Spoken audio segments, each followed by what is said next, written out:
Well, hello everybody. Today I've got something new to my collection. It's the Commodore 64 Mini. Now, I know, I'm late to the game. This, after all, did come out in the beginning of 2018, so it's been around for a while. But it's one of those things that I wasn't sure if I wanted to get it or not. And now that it's been out for a while, the prices have come down. So originally it came out, it was $69, and now it's you can get these now for, I think, $44 on Amazon. So I figured, what the heck, I might as well get this.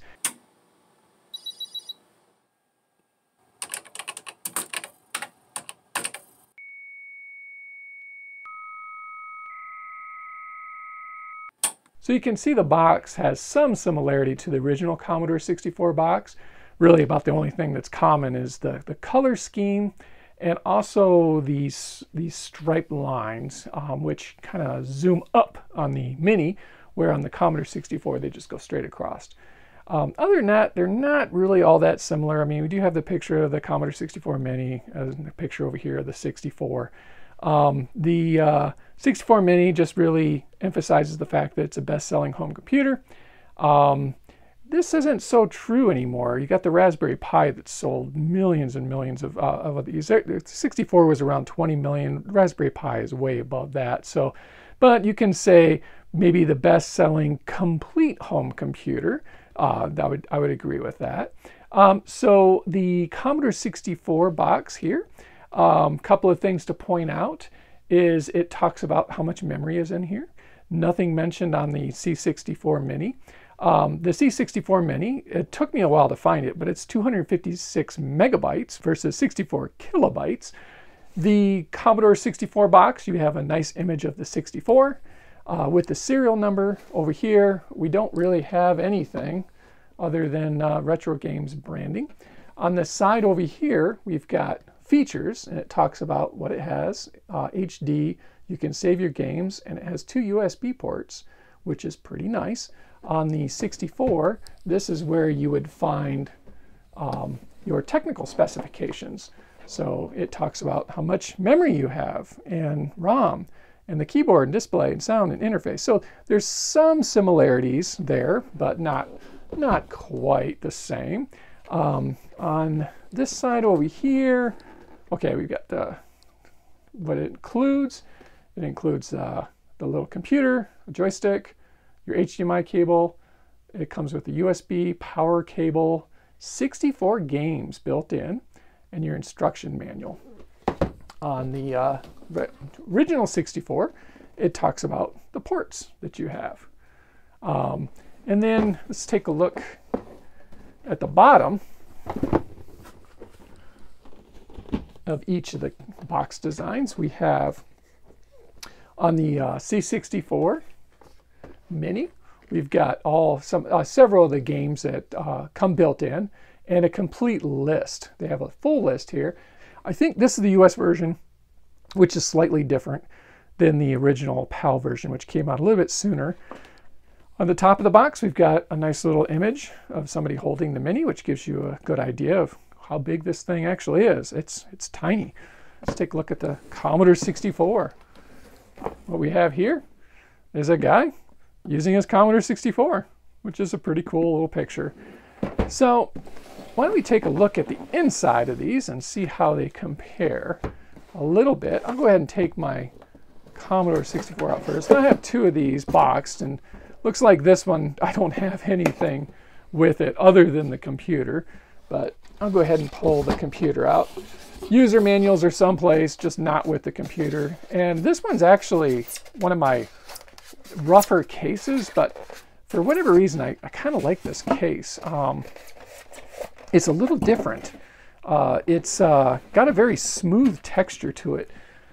Most of the Commodore 64s have a kind of a roughness to them. This is very smooth, very different, not something I've seen before. And I don't know if this is a newer Commodore 64 or an older one, just not sure.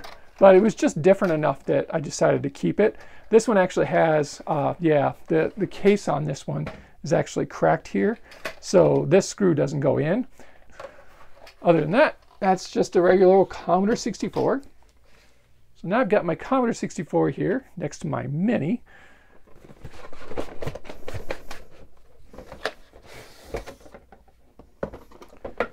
So we have a nice blue box inside the outer packaging. Let's take a look at what we got here. Well, that's very nice. This is great presentation. I love this this cover they put on there. It's almost like they designed this so that you could like set it up on a shelf and have it open and be able to see your 64, but I'm not sure, but it looks good. So let's take a look at the Mini itself. Now, from what I read, the original Mini that came out for the European market, the color was a bit more yellowed, and this one is, I guess, a little bit more brown.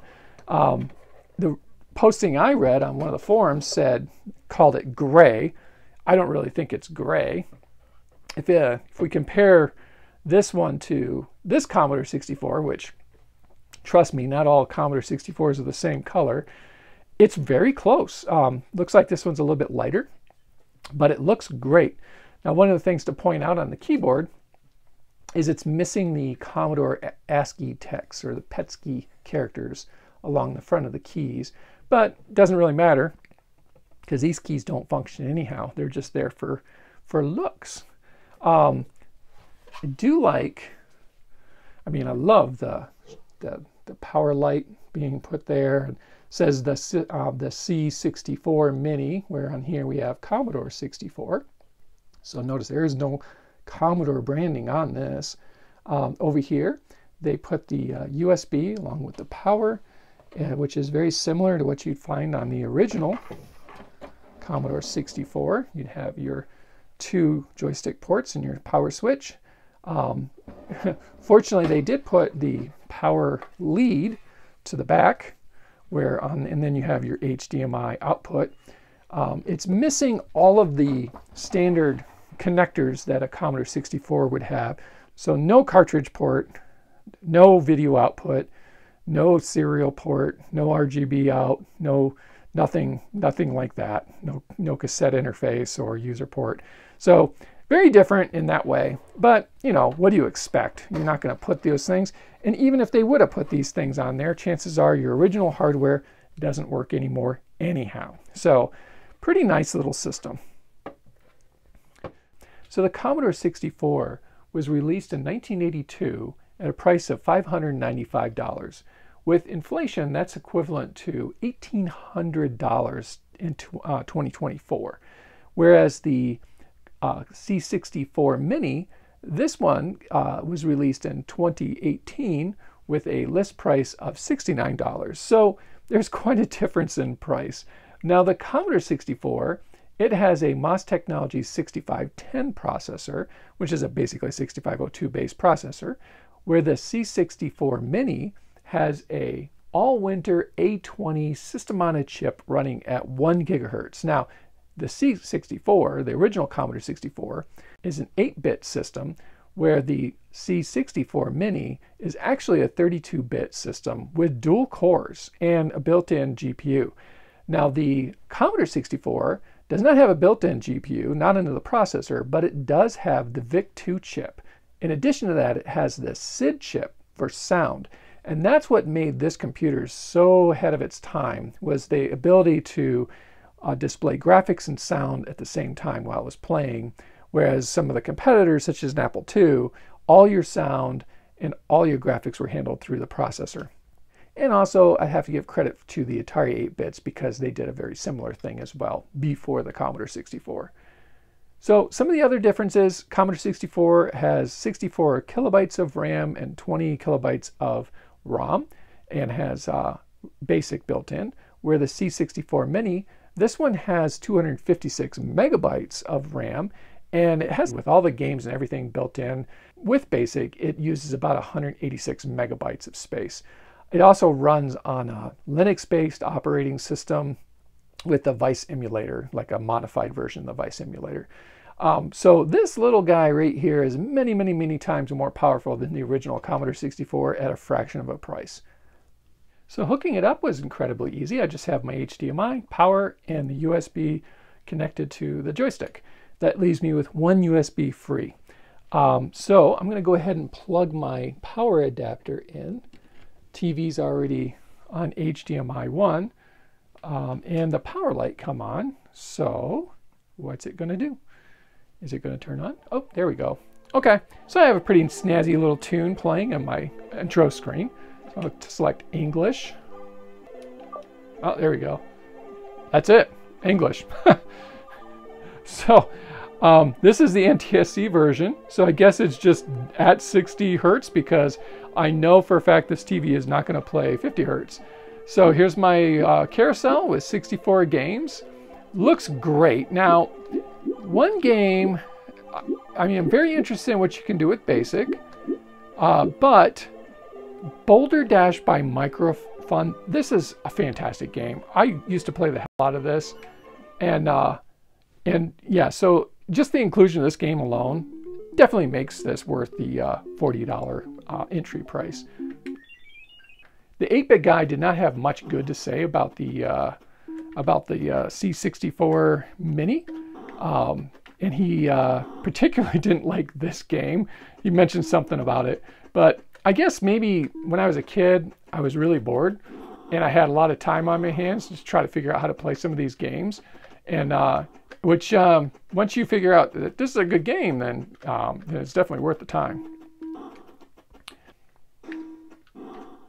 So that flash means that I've cleared enough diamonds to open the gate, or I've collected enough diamonds to open the gate, and now I can just find the gate and go to it, and it'll take me to the next level.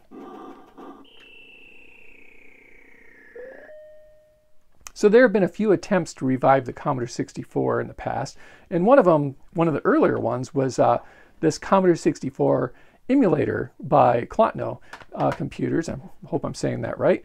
When I purchased mine, I also got it packaged with one of these SpeedLink Competition Pro USB joysticks, which is kind of cool. Although I would have to say it's got micro switches in it, so it's very clicky. But the problem is it's very stiff. It's hard to move it, so it's hard to get the leverage you need to actually play with this joystick. So I really don't like the joystick. But you'll see that it has a lot of similarities to the C64 Mini's joystick that it comes with, except that this one isn't going to break, where this handle is actually very delicate and these break off. So you have to be careful with this guy. So I also have the DTV by Jerry Ellsworth. This system's worth taking a look at because this came out in 2004 and it was licensed from Tulip Computers to play Commodore games. It's got the Commodore BASIC built into it and so forth. So it's a really cool little system. Doesn't really look like a Commodore 64, but it's got the looks of the Competition Pro joystick, and it plugs directly into a TV through these composite connectors.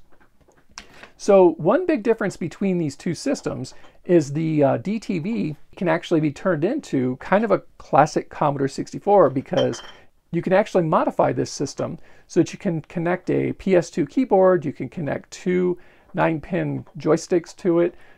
You can also get a serial port out so you can connect Commodore 64 disk drives, the original disk drives, whereas the C64 Mini, this one is a much more attractive package, and it uses USB so you can read and write files to a USB stick, which is super nice, but it does not have the ability to turn it into, say, an original Commodore 64 where you can connect original Commodore 64 peripherals. That's just not going to happen. So the DTV has games by Epix, Hewson, and ImageWorks. There's many titles that are shared between the DTV and the Commodore 64 Mini. So I did a pretty extensive review of the DTV and the game collection that it comes with. And one of the issues that I had with it is some of the games I actually enjoy, but the quality of the video is very poor. So just to kind of give you an example, I'll pick Cybernoid here. And you're going to notice it's bad. Like the text is all blotchy. There's a lot of flicker going on. And you know, some of these games they're for the Commodore 64 are quite graphical, but it's kind of hard to enjoy the game when the picture quality is so bad. So let me, I'll take this game and we'll do a little comparison to what you get on the new Commodore 64 Mini. So now we'll take a look at Cybernoid through the HDMI output of the C64 Mini.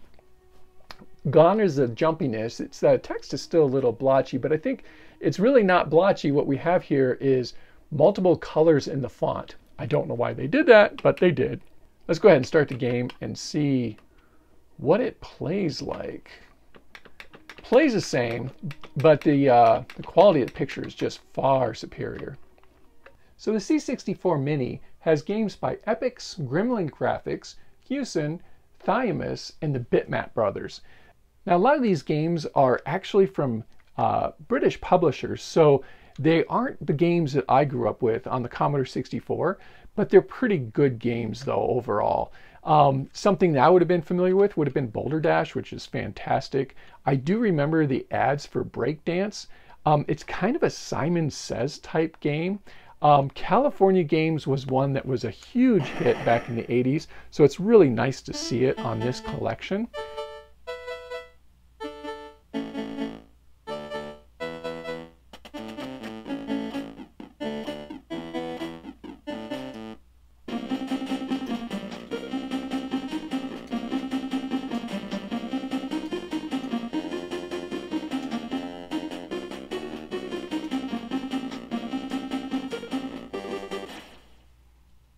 I remember ads for Chip's Challenge, although I've never played it, and I also remember seeing ads for Coil Cop, but I never played that one. So having the C64 Mini gives me the opportunity to catch up on some games that I'd seen advertised, but never really got a chance to play.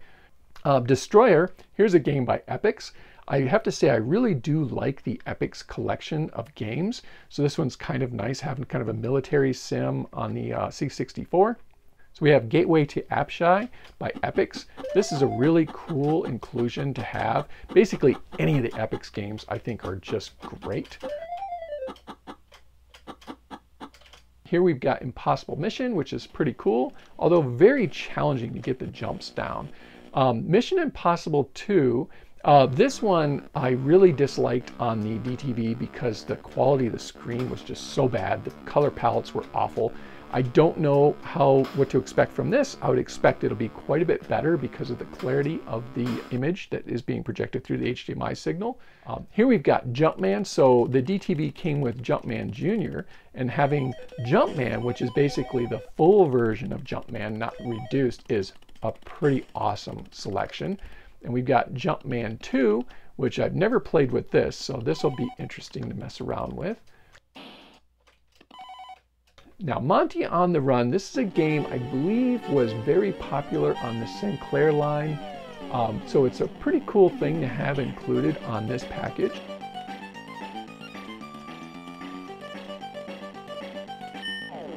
Pit Stop 2 is a pretty neat racing simulator from back in the day.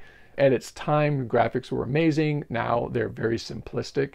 It is missing Pit Stop 1, but that's probably fine because the graphic improvement in Pit Stop 2 is significant. Silicon Warrior is also found on the DTV. This one is a very interesting game. It's very different, and I'm actually happy to see that they kept this one on this collection. Speedball is a pretty good game. It's nice to see that they've included it on here, which is also on the DTV. As well, now they also included Speedball 2, I don't believe is on the DTV, but it is included here. New to the C64 Mini are the Epix Street Sports collections. So we have baseball and basketball, as well as soccer, which is pretty cool. Now on the DTV, they took a lot of the Summer Games and World Games collections and they kind of broke them up into little mini games and didn't include the full package. But on the C64 Mini, you get the entire collection of all the games. The C64 also includes some of these really awesome early adventure, graphical adventure games. Here we have Sword of Fargol. We also have the Temple of Apshai trilogy, which I believe there's 3 different games all bundled up together. Here we've got Tower Toppler, which is kind of an interesting game. One of the problems I've had with it is the quality of the image quality was so bad on the DTV I couldn't enjoy it. I also have this on the Atari 7800 and it's much the same. So it'll be kind of fun to play around with this on the C64 Mini and see if I have a change of heart. So overall, not a bad collection of games. Not what I'm familiar with because many of these are British titles, but still a good show off of what the Commodore 64 is capable of. What I want to do now is plug in my Competition Pro joystick and see how that works with it. It doesn't work at all. So I think it's, since this is joystick 2, let's see if I can swap them like this. Oh no, and it disconnected me. Okay, I'm gonna plug in just the joystick now and see if I can select anything, and no. So I have 0 compatibility playing with this joystick because I can't select the games on the carousel. So my C64 Mini currently is straight out of the box. The firmware has not been touched. So if I go into like the system settings, I can change the display here. It's got pixel perfect and European, North American. These are all running at 60 hertz, which is good because my TV doesn't display 50 hertz signal. And I can also go into the language and change that. I'm going to leave it at English. And then I got the settings menu here, so I can change the USB keyboard from a US to a different, like Spanish or whatever. Some legal notices, system information. So the build date is 2018, and I'm running version 1.0.1. So I will definitely be downloading and installing the new firmware because I was having trouble with my my Competition Pro joystick by SpeedLink. And when you update the firmware, it gives you compatibility with more USB controllers. So I'm not stuck with just using the controller that the system came with.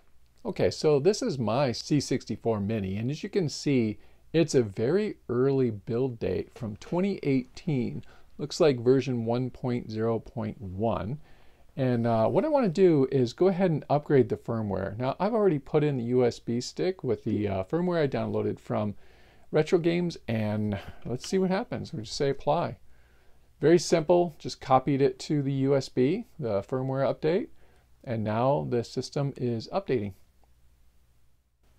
All right. Oh, wow. So as you can see, I've got a lot more menu options now. Let's see, computer model. Okay, so I can do between the Commodore 64 PAL and the Commodore 64 NTSC. I really wish this had the VIC-20 on it, but unfortunately it doesn't. Oh, now I can go into the carousel mode or the classic, which is very cool. That's all the same. Legal notices, nothing all that special. System information. So now I'm running version 1.6.1 with a build date of December 2021. So that's kind of one advantage to waiting and buying these things later, is that you don't have to do all the updates throughout the whole system's life. Let's see what switch to classic mode does. All right, so I think now when I boot my C64 Mini, it's going to go straight into basic. Honestly, I don't know how to get out of that. So let's see here. Display options, language, device settings, computer model, boot mode. I want to go back to the carousel. System information, shutdown, and factory reset. All right, so there's quite a bit going on there. Looks like I am now in Commodore 64 NTSC mode, which is fine.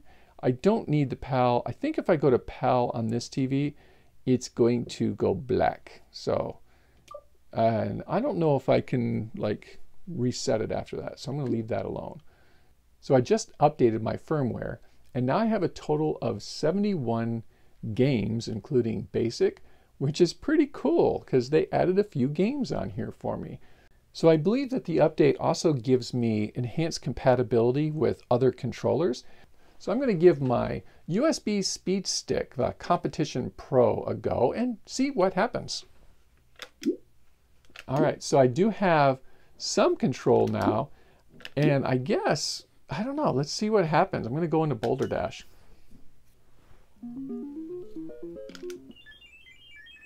So this is just the standard speed link. Notice I don't have these control buttons at the base, and it works fine. It works good. So one thing I noticed is that the controller that the system comes with is really bad. It's very difficult to control the direction you're going. Like half the time I want to go down and it goes right and all kinds of crazy stuff. So this is actually much better control with this speed link. But it also adds compatibility with the gamepad that they packaged with the Commodore Amiga Mini. So far, I'd have to say this is a huge improvement. So the speed link, if I just push this button, it brings up the menu. This button doesn't seem to do anything. And this button is just a fire button. So I have two fires and a menu button. So if I want to get out of the game, I should be able to just push this button. I got my virtual keyboard and I've got my exit game. So this is a new game. I've got Barnsley Badger. Okay, so this is kind of cool. So this is written in 2016, a much newer game. Might have to give this one a little go.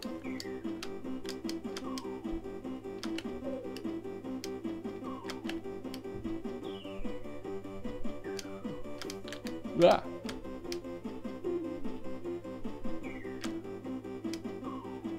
I'm not sure what I was supposed to do there. Do I go up, down? Oh, jeez.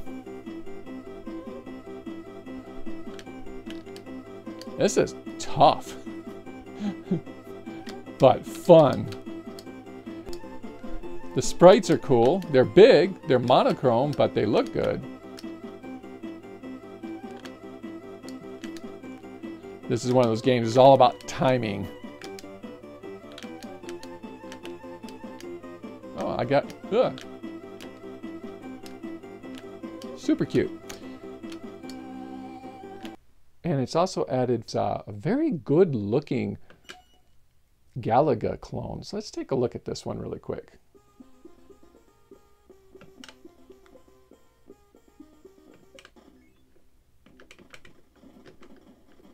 Yeah, graphically this is quite impressive.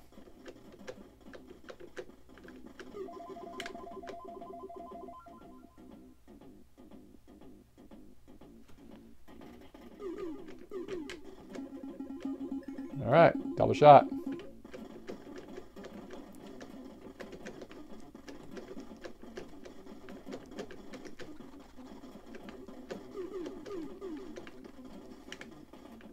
This game's fun. This is good. This is really good.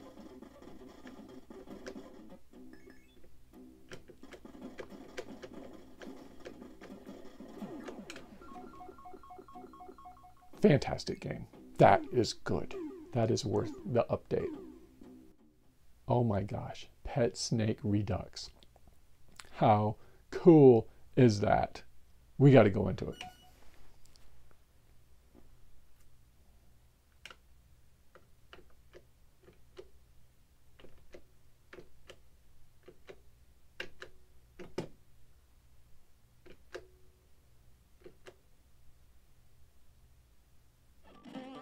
Let's look at some of the games that come with the C64 Mini, to include additional games that you get when you apply the updates, and what to expect with joystick compatibility. So what do I think of the C64 Mini? Well, I think it's pretty decent. It doesn't have the best games that were available on the Commodore 64, but it has a good selection of games that offers a glimpse of the types of games that were available on the Commodore 64. We have several party games to include things like Epic's Olympic Games collections, and we also have like California games. There's also quite a few puzzle games to include really cool things like Chip's Challenge, Confusion, and even Impossible Mission. We have to solve several different puzzles to get to the next level. And there are simulation games such as Destroyer and Farming Simulator, and Pit Stop and Super Cycle. And there's a great collection of adventure games, games like Gateway to Apshai and Ranorama and Firelord. There's also some early platform games, games like Jumpman, Monty on the Run, and Aardwart. And there's some really neat sports games to include things like Speedball and the Epic Street Sports series. And who could forget shoot 'em ups? We've got Cybernoid, and Galicia and I/O. So that's a quick look at what comes packaged with the C64 Mini and the games that you'll get in addition to the C64 Mini when you update it. Of course, the C64 Mini also has the ability to play many more games through the USB connection. And there's also BASIC. And there's some other things that I want to try out as well. But this video is starting to get a little bit long, so I'm going to have to wrap it up for now.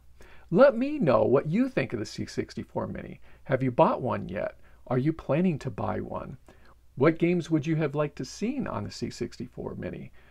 So that's a wrap for now. I will have some more videos coming out soon, so if you haven't done so already, please consider subscribing to my channel. It really helps a lot. Until then, take care of yourself and goodbye.